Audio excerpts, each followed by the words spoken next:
नमस्कार साथियों, हंस वाहिनी के यूट्यूब चैनल पर आप सभी लोगों का हार्दिक स्वागत है। साथियों, अपन नवीनतम समसामयिकी की इस कक्षा में आज के दिन के आसपास जितनी भी घटनाएं घटित हुई है उनके बारे में अपन चर्चा करते हैं। तो शुरू करते हैं अपना पहला क्वेश्चन। और पहला क्वेश्चन क्या है? हाल ही में आयुष्मान भारत दिवस कब मनाया गया? प्रश्न पूछा गया है, आयुष्मान भारत दिवस कब मनाया गया? तो आपको इसकी लिखनी है तारीख, और तारीख कौन सी है? 22 अप्रैल। आप लोग जानते होंगे 22 अप्रैल अपना क्या है? विश्व पृथ्वी दिवस है। आप लोग ये अच्छी तरह से जानते होंगे। अगर बात अपन 25 अप्रैल की करें तो 25 अप्रैल हम जानते हैं, हमने पढ़ रखा है, मलेरिया दिवस है ना। 25 अप्रैल को क्या? मलेरिया दिवस। और अगर अपन बात करें 29 अप्रैल की, तो 29 अप्रैल को आपको याद होगा हमने बात की थी, कौन सा दिवस है? नृत्य दिवस। कौन सा दिवस है? नृत्य दिवस। ठीक है। और अगले बिंदु की अपन बात करें तो वो अपना उत्तर हो जाएगा आज का कि हाल ही में आयुष्मान भारत दिवस कब मनाया जाता है? तो कब मनाया जाता है? 30 अप्रैल को। कब मनाया जाता है भाई? 30 अप्रैल को। कारण क्या है ये भी आप लोगों को याद रखना है। 30 अप्रैल को क्या हुआ?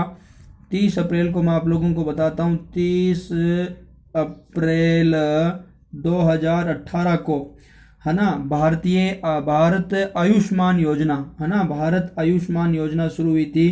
तो ये आप लोगों को याद रखना है। इसी योजना की वजह से ये क्या है, दिन मनाया जाता है। आज ही का दिन भारत आयुष्मान योजना। ठीक है, तो महत्वपूर्ण है। तो आप लोगों को याद हो गया होगा 30 अप्रैल को, है ना, जो कल की तारीख गई थी, और कल के है ना महीने की लास्ट महीने की लास्ट डेट तारीख थी वो। अब अपन चर्चा करते हैं किसकी, यानी ये जो भारत जो दिवस है, यानी आयुष्मान भारत दिवस, ये कब मनाया जाता है? ये तो हमने बात कर ली, लेकिन ये मनाता कौन है? तो वो तो हम बात करते हैं आयुष मंत्रालय। ठीक है, कौन सा मंत्रालय? आयुष मंत्रालय। तो आप मुझे ये बता सकते हो क्या कि आयुष मंत्रालय किसके अधीन है, यानी इसके मंत्री है वो कौन है? तो आप लोगों ने पढ़ रखा होगा, है ना, श्री पद यसो नाइके। हमने ये बात कर रखी है यसो नाइके की, है ना, यसो नाइक की, तो वो है। तो ये हमें अच्छी तरह से याद हो गया। और एक चीज भी याद रख लेना आप लोग, इस आयुष्मान भारत योजना है, इसी का नाम दूसरा प्रधानमंत्री आरोग्य योजना, इसी का ही नाम है। तो ये भी आप लोग ध्यान रख लेना। और अगर आप लोगों से ये कोई पूछ ले कि आयुष जो भारत है ना, भारत दिवस ये कब मनाया जाता है? तो आपका उत्तर हो जाएगा कब? 30 अप्रैल को। ठीक है, अगले प्रश्न पर चलते हैं। अगला प्रश्न कौन सा है? हाल ही में लोक उद्यम चयन बोर्ड पीएसबी के नए अध्यक्ष कौन बने हैं? तो आप लोगों को कोई एक नाम पूछा गया है कि हाल ही में लोक उद्यम चयन, है ना, पीएसबी के क्या है नए अध्यक्ष है, वो कौन बने हैं पीएसबी के? तो आपको उत्तर देना होगा, और इसका जो उत्तर है वो अपना है राजीव कुमार। ठीक है, तो ये इसका उत्तर है मित्रों। यहाँ पर इस ऑप्शन में आप लोगों को आप देख रहे होगे राजीव कुमार के बारे में, है ना। और ये एक तरीके से क्या हो गया, है ना, निदेशक। अगर इसकी बात करें, है ना, ये तो इसके क्या हो गए, चयन बोर्ड के नए अध्यक्ष हो गए। अगर निदेशक की बात करेंगे तो वो हो जाएंगे कैलाश दास रत्नू। ठीक है, इसके निदेशक हो जाएंगे कैलाश दास रत्नू। ठीक है। अगर ये संजय कोठारी की बात करें तो आप लोगों को याद होगा ये भारत के, है ना, केंद्रीय सत्कृता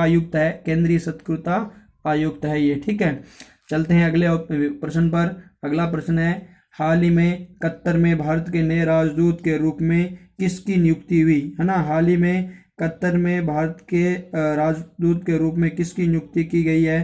तो देखो मित्रों, अगर अपन भारतीय राजदूत की बात करें वो भी कहाँ पर? कतर में।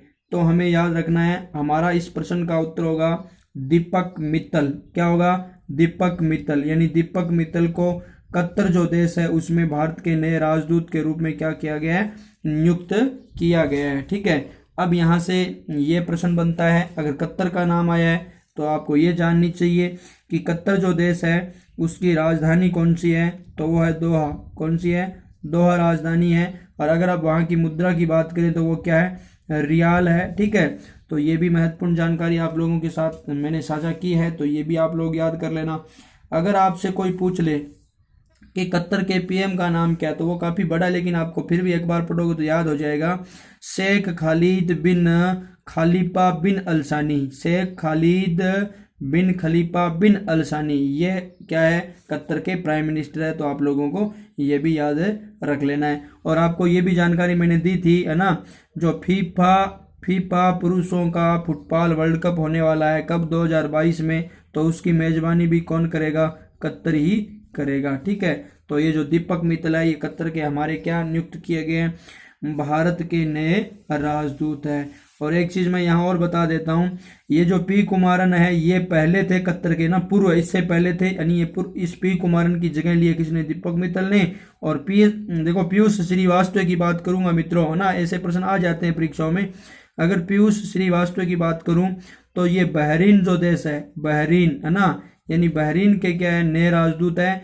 और ये जो आलोक कुमार सिन्हा है, बहरीन के क्या है, पुराने मतलब पूर्व राजदूत है। ठीक है, तो ये भी आप लोग साथ में याद रखना। अब अगर अपन बात करें किसकी, अपने अगले प्रश्न की, और अगला प्रश्न अपना और महत्वपूर्ण है, प्रश्न नंबर 4, संयुक्त राष्ट्र में भारत के नए स्थायी, ध्यान से सुने, संयुक्त राष्ट्र में भारत के अगले स्थायी प्रतिनिधि के रूप में किसे नियुक्त किया गया है ना, स्थायी प्रतिनिधि के रूप में अगले भारत की तरफ से, तो वो कौन है, तो उसका हमें नाम याद रखना होगा। बहुत ही ये भी महत्वपूर्ण प्रश्न बनता है, वो है टीएस त्रिमूर्ति। कौन है, टीएस त्रिमूर्ति, है ना। तो ये भी आपको अच्छी तरह से याद कर लेना है। और ये 1985 कैडर के क्या है, आईपीएस ऑफिसर है, आईपीएस ऑफिसर है। ठीक है, बहुत महत्वपूर्ण व्यक्ति है ये। और पहले यहाँ कौन थे, पहले थे सैयद अकबरुद्दीन थे, लेकिन अब वहाँ कौन है, 1985 के आईपीएस ऑफिसर है। मैंने आप लोगों को बता दिया कि आईपीएस मतलब 1985 रैंक के, और टीएस त्रिमूर्ति। अब अगर अपन बात करें किसकी, यहाँ अन्य अदर ऑप्शंस पर भी हम डिस्कस कर लेते हैं। एक चीज आपको पहले ये बतानी होगी कि यूएन के बारे में आप क्या जानते हो, बस महत्वपूर्ण बात यही है। यूएन मतलब अपन बात करते हैं यूनाइटेड स्टेट की, यानी संयुक्त राष्ट्र संघ की। तो जो यूएन है, इसकी स्थापना कब हुई, आप कौन बताएगा मुझे, बहुत महत्वपूर्ण बात है ये, आप लोग जानते भी होंगे, लेकिन फिर भी मैं बता देता हूँ कि इसकी स्थापना हुई 24 अक्टूबर 1945। कब, 24 अक्टूबर 1945। और ये बात आप जानते हो, 24 अक्टूबर मनाया जाता है ना संयुक्त राष्ट्र दिवस के रूप में, और 1945 में इसकी स्थापना हुई साथियों। अब आपसे ये पूछता है, ये बार बार परीक्षा में प्रश्न आता है कि इसका है ना मुख्यालय कहाँ है, तो वो क्या हो जाएगा, न्यूयॉर्क में हो जाएगा। ठीक है, तो ये भी आप लोगों को याद है। और अगर आपसे ये पूछ ले कि इसके सदस्य देश कितने हैं, तो वो भी आप सब लोग जानते हो, सदस्य देश कितने हैं, 193 है। और 193 की हमने बात कर दी कि 193वां देश है वो दक्षिणी सूडान है। कौन सा है, दक्षिणी सूडान देश है, वो 193वां देश है। तो ये भी महत्वपूर्ण बात। और अब ये जो अच्छा प्रश्न है, बार बार परीक्षाओं में पूछा जाता है कि इसके महासचिव कौन है, यूएन महासचिव कौन है, तो उसका आपका उत्तर आएगा, क्या आएगा, एंटोनिया गुटेरेसो। ठीक है, तो ये हो जाएगा एंटोनियो गुटेरेसो। ठीक है, तो ये बात बहुत महत्वपूर्ण है।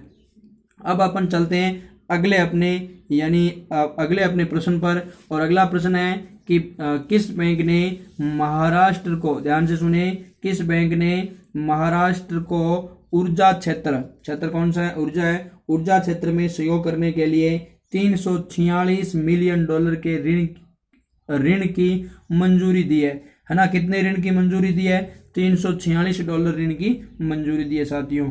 यानी अब हमें यह ध्यान रखना है कि ये कौन सा बैंक है जिसने महाराष्ट्र को ऊर्जा क्षेत्र में सहयोग करने के लिए, है ना, कितने मिलियन डॉलर की, $346 मिलियन की ऋण की मंजूरी दी है। तो अब हमें बैंक का नाम याद करना होगा मित्रों। वर्ल्ड बैंक, देखो ये वर्ल्ड बैंक है, वर्ल्ड बैंक ये तो नहीं है। अगर अपन बात करें IIIB की, ये भी नहीं है। तो IMF ये भी नहीं है। तो उत्तर क्या हो जाएगा, एशियन डेवलपमेंट बैंक, ADB, है ना। ADB का फुल फॉर्म क्या होगी, एशियन डेवलपमेंट बैंक। ठीक है, तो अब हमें क्या करना है, ये आप लोगों को बताना है कि इसका उत्तर तो ये ADB हो गया। लेकिन आप ADB के बारे में क्या जानते हो, इसकी स्थापना कब हुई, इसकी स्थापना हुई साथियों 1966 में। और इसके हेडक्वार्टर की अगर कोई बात कर ले आपसे कि इसका हेडक्वार्टर कहाँ है, तो आप अच्छी तरह से बता सकते हो, कहाँ पर, मनीला। कहाँ पर है मित्रों, मनीला। और मनीला कहाँ पर है, फिलीपींस है। एक बार मैं पुनः बता देता हूँ, ये मनाली नहीं है, ये क्या है, मनीला है। ठीक है, तो फिलीपींस, और फिलीपींस में क्या है, मनीला। और मनीला में क्या है, ADB का हेडक्वार्टर है, जिसकी स्थापना कब हुई, 1966 में हुई। ठीक है, तो ये महत्वपूर्ण बात मैंने आप लोगों को फिर बताई है, तो इसको भी आप लोग याद कर लोगे। तो अब अपन चलते हैं, एक चीज और बता देता हूं, अगर इसके आप महानिदेशक अगर परीक्षा में पूछ लें तो हो जाएगा मचाचुक अस्कवा, मचाचुक अस्कवा हो जाएगा। देखो इसे नाम है मचाचुक अस्कवा। ठीक है, अस्कवा ये इसके क्या है, महानिदेशक है एडीबी के। ठीक है, तो ये भी महत्वपूर्ण जानकारी है। अब आगे बढ़ते हैं अपन लोग, प्रश्न नंबर अपना 6 और छठा प्रश्न हमसे ये पूछ रहा है कि ग्रैमी पुरस्कार के लिए नॉमिनेटेड होने वाले सिंगर का निधन हो गया, वह कौन थे। मतलब उनका नाम पूछा गया कि ऐसे कोई सिंगर है जिनका हाल ही में क्या हो गया, निधन हो गया, और उन्हें ग्रैमी पुरस्कार से मतलब के लिए है ना, क्या उनका नाम है चुना गया था। तो इसका हमें नाम बताना है और ये है कौन सा। पहली बात तो साथियों, ये ग्रैमी पुरस्कार क्या है, संगीत के क्षेत्र में दिया जाने वाला सबसे बड़ा पुरस्कार है। ध्यान देना भाई, संगीत के क्षेत्र में दिया जाने वाला सबसे बड़ा पुरस्कार है ये कौन सा, ग्रैमी अवार्ड। ठीक है, ग्रैमी पुरस्कार। अब दूसरी बात, यानी ऐसा कौन सा व्यक्ति है जिसे ये दिया गया है, तो ध्यान रखना भी, अपना जो उत्तर आएगा 2 नंबर आएगा, वो हो जाएगा ट्रॉय स्नेड। कौन हो जाएगा, ट्रॉय स्नेड। इसका उत्तर क्या है, ट्रॉय स्नेड। संगीत के क्षेत्र में ये दिया जाता है, तो ये आप लोगों का उत्तर हुआ। अदर ऑप्शन पर भी हम डिस्कस कर लेते हैं। अगर अन्य ऑप्शनों पर बात करें, माइकल, ये देखो माइकल रॉबिन्सन की, तो ये माइकल रॉबिन्सन लिवरपूल के पूर्व खिलाड़ी थे भाई, लिवरपूल के पूर्व खिलाड़ी थे। ये किसके, लिवरपूल के पूर्व खिलाड़ी थे। मूल रूप से तो इंग्लैंड के थे, तो इनका भी हाल ही में निधन हो गया, तो मैंने यहाँ लिख दिया है। प्रश्न ऐसे भी आ सकता है। अगर बात करें जेम्स एम बेक्स की, तो इनका भी क्या हो गया था, निधन हो गया था। तो ये नासा के क्या थे मित्रों, नासा के क्या थे, पूर्व चीफ थे। तो ये भी आप लोगों को याद रखना है। ठीक है, महत्वपूर्ण है। नासा आप सब लोग जानते होंगे, अमेरिका स्पेस एजेंसी। अगर अपन बात करेंगे रोनी रॉय के बारे में हमने चर्चा कर ली है मित्रों, है ना, क्योंकि ये क्या थे हम सब लोग जानते हैं, ये फोटो जर्नलिस्ट थे, है ना। और मैंने आपको ये भी बताया 2019 का जो क्रिकेट वर्ल्ड कप हुआ, उनके ये प्रमुख फोटो जर्नलिस्ट थे, यानी फोटो शूट करने वाले थे। तो ये भी महत्वपूर्ण है, इनका भी निधन हो गया हाल ही में, तो ये भी आप लोगों को जानना चाहिए। अब प्रश्न नंबर अगले पर चलते हैं, प्रश्न नंबर 7। और 7वां प्रश्न आपसे ये पूछना चाह रहा है कि हाल ही में यूएसए की राष्ट्रीय क्रिकेट टीम का मुख्य कोच किसे नियुक्त किया गया है। यूएसए का मतलब आप सब लोग जान गए होंगे मित्रों, अमेरिका। और एक बात मैं आपको बता देता हूं, अमेरिका में क्रिकेट को कोई बहुत ज़्यादा महत्व नहीं दिया जाता, और नई क्रिकेट की उनकी कोई बड़ी टीम है, आप देखते होंगे वर्ल्ड कप होता है तो उसमें अमेरिका की टीम का कोई स्थान ही नहीं है ना। टॉप 10 या 8 टीमों को शामिल किया जाता है उसमें, और आईसीसी की रैंकिंग में भी इनका कोई मतलब स्थान ही नहीं है। तो ये थोड़ा सा ध्यान दे लेना कि इनके एक टीम है, अभी वो ऐसा कर रहे हैं प्रयास। तो राष्ट्रीय क्रिकेट जो टीम है उसके क्या बनाए गए, मुख्य कोच बनाए गए, और वो कौन है, तो वो आप लोगों को ध्यान रख लेना है। जे अरुण कुमार को इस पर ये पद मिला है, किसको, जे अरुण कुमार को, भारतीय है ये। तो ये भी आप लोगों को ध्यान रखना है। हाल ही में यूएसए की राष्ट्रीय क्रिकेट टीम का मुख्य कोच किसे बनाया गया, जे अरुण कुमार को बनाया गया। कपिल देव को जानते हो, पूर्व भारतीय क्रिकेट कप्तान है। और वीवीएस लक्ष्मण को भी आप लोग जानते होंगे, जबरदस्त आदमी था भी ये भी, है ना, वेरी वेरी स्पेशल लक्ष्मण, है ना, वीवीएस लक्ष्मण बहुत जबरदस्त बंदा था ये भी, है ना। राहुल द्रविड़ के साथ आता था, और क्या बताऊं आप लोगों को इसकी प्रशंसा के बारे में ना, जबरदस्त खिलाड़ी थे ये। और वीरेंद्र सहवाग तो क्या गजब के खिलाड़ी थे ना। मैंने तो बस क्रिकेट इन्हीं को देखने के लिए ना, क्रिकेट में मेरी रुचि बनी थी। और मैं आप लोगों को बता दूं, ये जबरदस्त विस्फोटक अंदाज से खेला करते थे, जबरदस्त खिलाड़ी थे। आज के समय में रोहित शर्मा उस प्रकार के खेल दिखाया करते हैं, हिटमैन। तो इन्होंने भी कई प्रकार के ना खेल दिखाए थे, और उनमें से एक डीप अपरकट इन्हीं के द्वारा क्या किया गया था, शुरू किया गया था ना, अपरकट छक्का मारना आप सब लोग जानते होंगे। तो ये भी मैंने आप लोगों को बताया। अब आगे चलते हैं अपन लोग, हाल ही में किस राज्य सरकार ने जीवन अमृत योजना शुरू किया है ना, यानी ऐसी कौन सी राज्य सरकार है जिसने ऐसा काम किया है। तो हाल ही में किस राज्य सरकार ने जीवन अमृत योजना शुरू की है, तो ये आपको याद रखना है। ये शुरू करने वाली सरकार है मामा की, और मामा बोले तो शिवराज, है ना, शिवराज सिंह चौहान। और शिवराज सिंह चौहान बोले तो कहाँ के सीएम है, मध्य प्रदेश के। हाल ही में वहां तख्ता पलट हुआ था कोरोना के ठीक पहले, तो आप सब लोग जानते होंगे।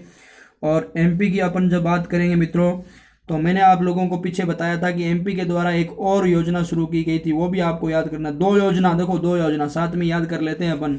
दो योजना, एक तो मैंने आपको बताया था सीएम कोविड-19 योद्धा कल्याण योजना। कौन सी?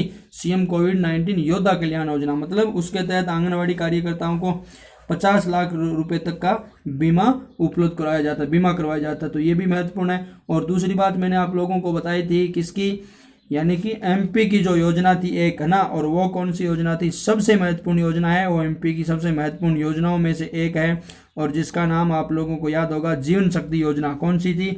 एमपी की जीवन शक्ति योजना ना। और ये जीवन शक्ति योजना क्या थी साथियों? ये मैंने आप लोगों को बताया कि मध्य प्रदेश सरकार द्वारा शिवराज सिंह चौहान के द्वारा ना महिलाओं को मास्क बनाने के लिए क्या किया गया है? मतलब आमंत्रित किया गया। एक तरीके से उन्हें कहा गया कि तुम मास्क बनाओ और तुम्हारी जो मास्क है सरकार खरीदेगी 11 रुपये प्रति, 11 रुपये ना प्रति मास्क। कितने रुपए? 11 रुपये। इसलिए घर मतलब घरों के अंदर ही समय भी निकल जाएगा और साथ साथ में पैसा भी आएगा, इसलिए ये काम सुचारू रूप से चलेगा। ठीक है, जबरदस्त काम था। तो जीवन शक्ति योजना, जीवन अमृत योजना, ठीक है। अब ये भी आप लोगों को याद रखना है, जीवन अमृत योजना को भी, है ना, ये भी इसकी इनकी क्या है?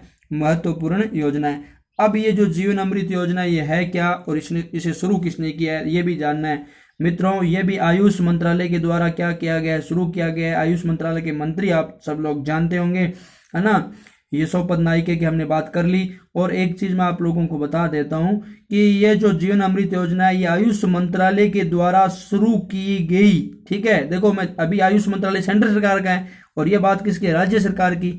तो आयुष मंत्रालय के द्वारा, है ना, एक मतलब चूर्ण बनाया गया जिसका नाम है त्रिकुट चूर्ण। क्या है? त्रिकुट चूर्ण। और ये जो त्रिकुट चूर्ण है इसकी थैली पैक करके दी जा रही है जीवन अमृत योजना के तहत। और ये किसके मतलब किस सरकार के द्वारा? मध्य प्रदेश सरकार के द्वारा। और मित्रों त्रिकुट का मतलब 3 चीजें इसमें होती है। तो वो 3 चीजें कौन कौन सी होती है वो भी आपको याद रखना है। पीपल, अदरक व काली मिर्च। ठीक है, तो ये चूर्ण है। इससे क्या होगा? हमारी रोग प्रतिरोधक क्षमता काफी बढ़ेगी, इस वजह से ये है। और आयुष मंत्रालय तो आप सब लोग जानते ही होंगे, है ना। आयुष नाम इस प्रकार बना है, उसकी ही फुल फॉर्म भी आप लोगों को जाननी चाहिए, है ना। आयुष नाम कैसे बना है? आयुष। ठीक है, ये लो। और इसकी फुल फॉर्म ए से क्या हो जाएगा मित्रों? आयुर्वेदा हो जाएगा। वाई से योगा हो जाएगा। यू से क्या हो जाएगा मित्रों? यू से यूनानी हो जाएगा। अस से क्या हो जाएगा? सिद्धा। और अच से क्या हो जाएगा? होम्योपैथी। तो इसकी क्या है? फुल फॉर्म है। ये भी आप लोगों को याद रखना है। मैंने 2 योजना और भी बताई है ना, सीएम कोविड-19 योद्धा कल्याण योजना, जीवन शक्ति योजना, और अब नई योजना जीवन अमृत योजना, ये है। ठीक है, अब अपन अगले बिंदु पर चलते हैं। और अगला बिंदु कौन सा है कि हाल ही में, अगला प्रश्न है, हाल ही में किस राज्य सरकार ने अंबारे आंगनवाड़ी नामक अनूठी पहल शुरू की है? ठीक है, हाल ही में अनूठी पहल शुरू की है। तो किसने शुरू किया? राजस्थान ने नहीं, गुजरात ने। बिल्कुल सा यह अपना उत्तर सही है, यानी ऐसा काम किसने किया? गुजरात ने किया है। अंबारे आंगनवाड़ी योजना क्या है? यह है कि प्रत्येक घर तक आंगनवाड़ी कार्यकर्ता, है ना, सुरक्षित रूप में कैसे पहुंचे हर एक व्यक्ति तक। तो ये भी जानकारी, मतलब प्रत्येक घर तक, ठीक है, पहुंचने के लिए एक योजना बनाई गई है। तो ये लोग आप, ये भी एक महत्वपूर्ण बात है, बच्चों तक पहुंचना आंगनवाड़ी कार्यकर्ताओं को ना सुलभ करने के लिए। और एक चीज मैं और बता देता हूँ, गुजरात के लिए आपको एक अच्छी योजना बताई थी आपको मैंने। कौन सी थी? सुजलाम सुफलाम योजना। कौन सी योजना थी? सुजलाम सुफलाम योजना, जिसके तहत आपको मैंने बताया कि यहाँ की, है ना, जो भी नहरें हैं, नाले हैं, नदी है ना, उनको क्या करना? सफाई करना, जल से संबंधित जुड़े हुए स्रोतों को। और किसके माध्यम से? यह भी आप लोगों को बता रखा है। ये किसके माध्यम से? मनरेगा के माध्यम से। ठीक है, तो वो भी आप लोग जानते होंगे। अब बात आती है गुजरात की साथियों। तो गुजरात के बारे में आप क्या जानते होंगे? गुजरात के बारे में आपको जानना भी चाहिए। गुजरात के सीएम की बात करेंगे मित्रों, विजय रूपाणी है। यहाँ की कैपिटल कौन सी है? गांधीनगर, आप सब लोग जानते होंगे। अगर राज्यपाल की बात करेंगे मित्रों, तो गुजरात के राज्यपाल है, वो मैंने आप लोगों को पहले ही बता रखे हैं, आज से पहले देवदत्त, है ना, आचार्य देवदत्त होंगे। तो ये यहाँ के क्या है? राज्यपाल है। ठीक है, गवर्नर है। तो अब अपन बात करते हैं और आगे की, और आगे का मतलब अगले प्रश्न की, जो इससे भी महत्वपूर्ण है। और वो कौन सा प्रश्न है? प्रश्न नंबर है अपना 10।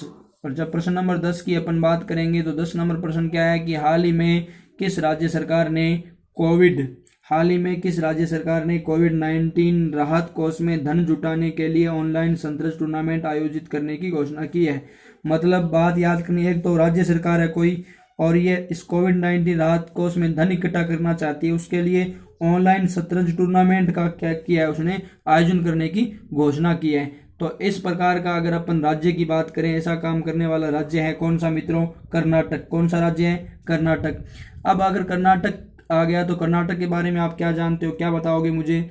आप लोग अच्छी तरह से जानते हो, है ना। कर्नाटक के मुझे आप लोगों को बताना होगा कर्नाटक के सीएम का नाम क्या है, तो आप अच्छी तरह से जानते हो। वीएस येदियुरप्पा यहाँ के सीएम है। बीजेपी की यहाँ सरकार है, पहले कांग्रेस की थी, वो गिर गई, कौन दोबारा किसकी बन गई? बीजेपी की बन गई। और अब एक चीज आप ये भी ध्यान रख लेना, कर्नाटक की जब अगर बात करें तो यहाँ के गवर्नर कौन है? वजुभाई वाला, है ना। अरे सीएम तो येदियुरप्पा हो गए, तो कर्नाटक के मतलब गवर्नर कौन है? वजुभाई वाला है। और एक चीज मैंने आप लोगों को पहले भी बता रखी है कि कर्नाटक की एक और अच्छी योजना थी, और उस योजना का नाम क्या है ना? Get set go. Get set go योजना थी, वो भी किसकी थी? कर्नाटक की थी, है ना। अपने विद्यार्थियों के लिए मतलब अच्छी कक्षा मुहैया कराना, और सारी बात मैंने आप लोगों को बताई थी, ठीक है। तो गेट सेट गो भी तो वो उन्हीं की है। अब अगर अपन बात करें किसकी मित्रों, यानी अपने अगले प्रश्न की, तो अगला प्रश्न अपना कौन सा है? 11 नंबर। हाल ही में वैज्ञानिकों ने आर्कटिक के ऊपर कितने लाख वर्ग किमी की परिधि का ओजोन छिद्र बंद होने की घोषणा की है? मित्रों मैंने आप लोगों को बताया है कि विश्व भर के अंदर क्या चल रहा है? कोविड-19 का कहर चल रहा है। इस वजह से लोग, है ना, सोशल डिस्टेंसिंग की वजह से लोग एक दूसरे से दूरी बनाते हैं, इसलिए वो, है ना, भीड़ भाड़ की जगह पर इकट्ठे नहीं होते। जब लोग, है ना, भीड़ भाड़ की जगह इकट्ठे नहीं होंगे और साथ में घरों से नहीं निकलेंगे, तो हमें पता है कि घरों से नहीं निकलेंगे तो वाहनों की आवाजाही कम होगी, इस वजह से वाहन कम चलेंगे, तब प्रदूषण कम होगा। एक तो ये, दूसरा बड़ी बड़ी औद्योगिक फैक्ट्रियां हैं, है ना, बहुत है। जितनी भी फैक्ट्रियां मैं बता दूंगा उसमें सारी कंपनियां आ गई, तो वहां से बहुत ज़्यादा प्रदूषण हुआ करता था। अब वो प्रदूषण क्या हो गया है मित्रों? लॉकडाउन की वजह से सारा काम ठप है, इस वजह से वो प्रदूषण कम हो गया है। तो इस कारण क्या हुआ कि हमारे जो आप लोग जानते होंगे, यानी ओजोन जो परत है उसके अंदर छिद्र हो गया था। अब देखो छिद्र कितना हो गया था, ये यहाँ पूछा गया है कितने लाख वर्ग किमी, ठीक है। तो ये वर्ग किमी था कितना? 10 लाख वर्ग किमी। अब आप लोग ये सोच रहे होंगे कि सर 10 लाख का कोई छिद्र थोड़ी होता है। अरे मित्रों, हम कोई छोटे, अगर अपन छोटे छिद्र की बात करेंगे तो छोटी वस्तु में छोटा छिद्र होगा, और ये बड़ा है पूरा का पूरा। हम, है ना, वातावरण की बात कर रहे हैं, सूर्य से आने वाली किरणों को ये, है ना, ये ओजोन परत रोकता है। और ये जो छिद्र है, अब हम जानते हैं कि अब ये छिद्र है तो बहुत काफी बड़ा होगा, कोई छोटा सा छिद्र थोड़ी होगा, बहुत बड़ा छिद्र है, तो इतना बड़ा हो गया ये छिद्र था। लेकिन अब क्या हुआ? अब ये बंद हो गया, मतलब ये छिद्र खत्म हो गया है। तो इसका मतलब अब, है ना, पर्यावरण, यानी कि एक तरीके से पर्यावरण प्रदूषण कम हुआ है, तो इस वजह से ये सारा काम हुआ है। तो आपको ध्यान रखना है, अब सूर्य से आने वाली हानिकारक जो पराबैंगनी किरणें हैं वो पृथ्वी पर नहीं प्रवेश कर पाएगी, इसलिए बहुत ज़्यादा चर्म रोग इत्यादि कुछ रोग हुआ करते थे, वो रोग अब नहीं होंगे। मतलब उसकी वजह से जितने रोग होते थे वो नहीं होंगे, तो ये भी आप ध्यान रखना, या उनमें गिरावट आएगी, क्योंकि वहां से हानिकारक पराबैंगनी जो किरणें हैं वो नहीं आएगी। तो ये भी महत्वपूर्ण बात थी आप लोगों के लिए, आपको जानना चाहिए था मित्रों। और आप, ये एक अच्छा संकेत भी है, और ये प्रकृति है ना, जब जब हम प्रकृति के विरुद्ध ऐसा काम करते हैं तो प्रकृति अपना रौद्र रूप दिखाती है, और वो रौद्र रूप एक तरीके से कोरोना के रूप में ही है ना। नदियां भी अब धीरे धीरे स्वच्छ हो रही है, ठीक है। औद्योगिक जो मल इत्यादि है ना वो आता था, वो अब क्या हो गया है? खत्म हो गया है, वो कचरा उसमें जाता नहीं, इस वजह से वो भी अब स्वच्छ है। तो ठीक है मित्रों, चलते हैं। कोई ना कोई कार्य होता है तो कुछ अच्छे के लिए होता है। अब इतना, मतलब धरती का आवरण इतना स्वच्छ हो गया है कि आने वाले 100-200 वर्षों तक हमें कोई और दिक्कत नहीं होगी, ठीक है। तो प्रकृति अपना काम खुद करवा लेती है, हम नहीं करते हैं तो भी। अब बात करते हैं मित्रों आपके लिए आज का सवाल, और आज का सवाल आपके लिए बहुत महत्वपूर्ण है कि भारत द्वारा पिच ब्लैक 2020 युद्धाभ्यास स्थगित किया है। ये अभ्यास किस देश के साथ संपन्न होता है? आपको ये बताना है कि भारत द्वारा पिच ब्लैक युद्धाभ्यास किस देश के साथ संपन्न होता है। यानी आप में से अमेरिका, जापान, फ्रांस, ऑस्ट्रेलिया, इनमें से आपका कोई भी उत्तर है वो उत्तर आप लोगों को कमेंट में देना है मित्रों। पिछले प्रश्न का उत्तर आपने दे दिया, बहुत जबरदस्त उत्तर था आपका। अगर आप इसी प्रकार दोगे है ना, केंद्रीय खेल मंत्री किरण रिजिजू थे राज्य मंत्री, और उसके साथ आपने बहुत अच्छी अच्छी बातें भी लिखी मित्रों। वास्तव में अगर आप इस प्रकार लिखोगे तो मुझे ऐसा लगता है कि जो चीज़ आप लिख दोगे वो दिमाग में स्थायी हो जाएगी। जब स्थायी हो जाएगी तो हमें प्रतिस्पर्धा में वो प्रश्न हल कर देंगे मित्रों। और ये आपकी कहने का मतलब कामयाबी की तरफ मतलब कामयाबी की तरफ बढ़ने के लिए आपकी ये कदम है, और धीरे धीरे आप उनको बढ़ा रहे हो साथियों। आज कक्षा थोड़ी लंबी हो गई, इसके लिए मुझे आज मैं क्षमा प्रार्थी हूँ, और आज की कक्षा को मैं यहीं संपन्न करता हूँ। जय हिंद, जय भारत, वंदे मातरम।